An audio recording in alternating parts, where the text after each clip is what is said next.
In the 1960s, if you had a medical emergency in the Hill District in Pittsburgh, you might have been left for dead. And that's because emergency services either didn't come to the neighborhood or they took their time. Ambulances at the time were nothing more than station wagons, police cars, cabs, or vehicles driven by funeral home attendants. There was no real structure, and communities like the Hill District were being left out. In 1967, a nonprofit organization called Freedom House Enterprises decided to change that. They launched the Freedom House Ambulance Service. Created by the Black community, the purpose was to serve it as well. They were able to get support from Philip Holland. He was an administrator for Maurice Falk Medical Fund, and they received medical guidance from the father of CPR, Dr. Peter Safar. This wasn't charity, but reparative innovation. Freedom House recruited 25 Black men from the Hill District, many of them being formerly incarcerated, labeled unemployed or unemployable by racist businesses. Some were even veterans, but all were underestimated. They were given intensive training through the University of Pittsburgh and Presbyterian Hospital. They were led by Dr. Safar and Dr. Nancy Caroline. They learned CPR, a rarity at this time, advanced first aid, airway management and intubation, IV therapy and fluid resuscitation, use of defibrillators, ECG interpretation, and emergency scene management. These men did not just drive ambulances. They were the first fully trained paramedics in the United States, literal decades ahead of the national standard. Men like John Moon and Ronnie Rock Jones, who were once written off, became pioneers in a new field.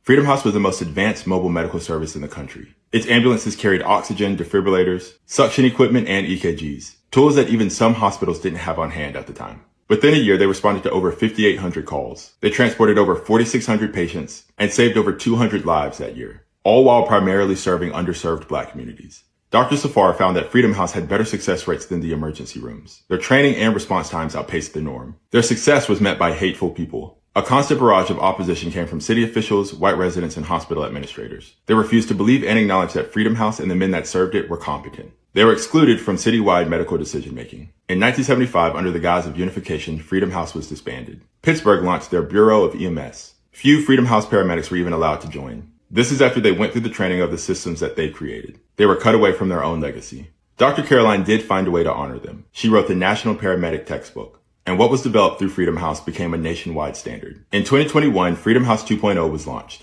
training a new generation of paramedics from marginalized communities, and also honoring the original team. Every paramedic in the United States owes their profession to the men of Freedom House. Every life that was saved by on-field intubation, on-scene CPR, and other techniques carry their legacy.